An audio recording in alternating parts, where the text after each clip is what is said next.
you all represent all the primary disciplines, and most of the disciplines there is the account planning, media, and so on.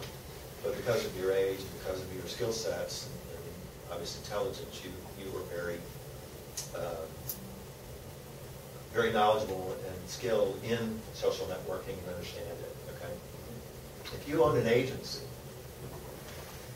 how would you integrate social media? Would you hire someone to sit in the media group? Would you hire someone to sit in the PR group? What would you do to integrate this as a discipline within a traditional agency? And again, knowing that in a traditional agency, you've got all kinds of age groups represented. So you all are just naturally inclined to be knowledgeable about social networking because of your age and your generation. So, anybody want to tackle that? Sure. Well, I think right now, understanding consumer insight is a huge thing, and in the past it was its own discipline. But today, account service or account managers, media planners, they all have to understand that.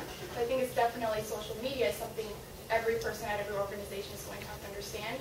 But I feel it would be very powerful to have someone who is there, say, like a community dialogue specialist, who talks to all the departments and makes sure that it's all seamless, and at the same time serves as the educational, or serves as the educator, I guess, for the agency. To carry that banner within the agency and create that culture. Right. And this just popped into my head, but it couldn't even be part of business development. It could benefit both the clients and the agency. Another thing that happened organically with our group, each of us, we didn't plan to come together. Each of us come from different backgrounds. And we were discussing about how to sustain this project for the university and selecting students for the independent study. We were recommending that we should get an undergraduate student, a graduate student, a student who's in the media track, who's in the creative track, who's in account planning. So you have everyone from each discipline coming in to bring a unified voice. So like Jocelyn said, having a social media manager, and then maybe having someone from each department come together, at least have some sort of responsibility and a hand in our projects. That way it really is a unified voice. And definitely communication is key. We meet at minimum once a week, but we talk to each other probably at least 30 hours a week. We text each other, call each other, email each other. And you did that throughout this process, right? Yes. That's how you pulled it together. Yes. And to kind of go back to your question, I mean, this is on a larger scale, but DDB lately has received a lot of flack for siloing off their interactive part to tribal DDB. And so, for your mid-sized, smaller agencies, you can kind of look at the same way. If you silo it off into its own independent thing, it's kind of the same thinking right there. Whereas if you integrate it into all the different, into planning, into media, into it's kind of the same kind of results that you're wanting. They're kind of organic. Exactly. And it's kind of similar to how I feel digital is moving. Right now there are these digital agencies and these traditional agencies, but at some point every agency is going to have to understand digital. It's going to just kind of be a mandatory service that they have. Yeah. And the so-called, quote, traditional agencies will have a lot of space for rent, which has been the case with some of the large traditional agencies that live here in Austin. Quite frankly, one of the lectures that I bore them with is, if you were a managing partner of an advertising agency in 2003, 4, 5, I mean, when would you realize that alternative, there's a line here, at one point all music was new, at one point all media was new, and when you look at what's happened at a place like AKQA, on the one hand, during that period of time, and then you can shoot a cannon through Hal Riney's shop. What was going on? Where was the sophistication management, knowing how hateful it is to anyone who's in the business to have to let staff go? I think that there's a serious indictment here. Try to save margin. Yeah, it's going out of business curve. Yeah, right. You still have the margin, but it's less and less and less. Yeah. That's a good point. And as a good mantra, I think, for any business to take on is not, should we jump into social media, so should we jump into digital? It's more, how can we do it in a smarter way? So if social media is a smarter way, then yes, do that. Like Shelley said, don't just be in the space to be in the space. Because it's all first impressions. How do you guys, as far as the administration, from education perspective, how do you approach, the curriculum, how do you approach the teaching of this business, given that you are, or to compensate for what's going on within the agency's day-to-day? Some schools, I'm sure, have guest professors, adjunct professors that might be working in an agency on a regular basis. One of the challenges with the 4As, in fact, directly is sort of training and development education. What role can we play in it? And part of it has to do with linked to this idea I mentioned before about offering some sort of affiliate membership to ad schools so that we're better connected ourselves. Do the professors here have agency experience?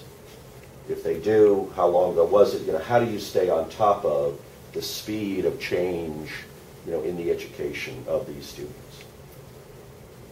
Well, I think we all have something to say about that. But I'm fortunate. I was in the business, and I visit probably a dozen agencies every year, and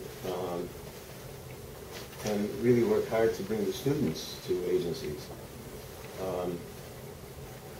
The university has an interesting deal. Our deal is you pay your money and we give you an education. The students and their parents, I think, feel that you go to school and we get a good job. We can't meet that quid pro quo. We clearly can't control the economy. But I think that we have to do all we can to make sure that they have the best chance of being employed. If, in fact, the master's degree is going to be their terminal degree, or the bachelor's is going to be their terminal degree. And so I think that by and large, that our faculty is pretty well connected and spends a lot of time with agencies. We built the department based on the principle that we were going to be one step ahead of the industry.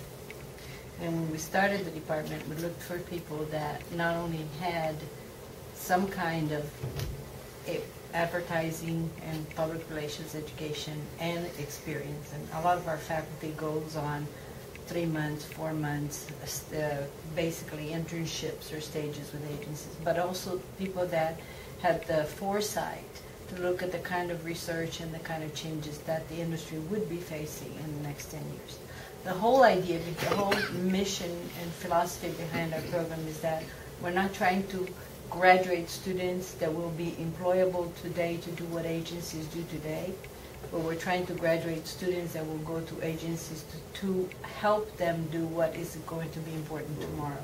You've seen for this group that any one of these kids can get into one agency that is doing every day's job and say, look, here are some ideas you should look at, because this is where your agency should be going. So that's the whole idea. And we build that through both academic research and practical research. Half of our courses actually take on clients, real clients. Neil Burns' course takes clients anywhere from NASA to Texas Lottery to whatever. They're not paying clients. We're very grateful if they're willing to give us a donation for scholarship.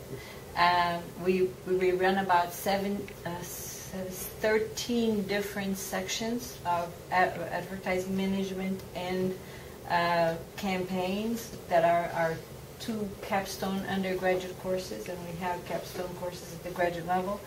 Each of those courses take on real clients. In my course right now, I have 2 online clients and 1 nonprofit client. And the students work with the client. Of course, we don't tell the client we're going to solve all your problems, but we work with them as a competitive agency presentation. Take it as an example, Neil's class. He'll have 3 or 4 groups that are going to present their plan to that particular client, just as if they were an agency, so they get an on-hand type of experience. And the third component is that we do not recruit from advertising programs only. We recruit from all over. When we started this, we recruited from art school, psychology, graduates, English graduates, Into the graduate program. because if you look at our program and you look at our curriculum and you compare our curriculum to everybody else's curriculum, We're the first department that integrated advertising and public relations. We allow our students to take a maximum number of hours that is way above, it's about 50% more what the other students take. We don't concentrate solely on portfolio, although we compete very favorably with portfolio schools. And we are in the process of adding a very substantial component in metrics, digital creative that no other school has. So our challenge is finding the right people. Our challenge is not graduating the right people. We can do that. It's finding the right people to teach these kids.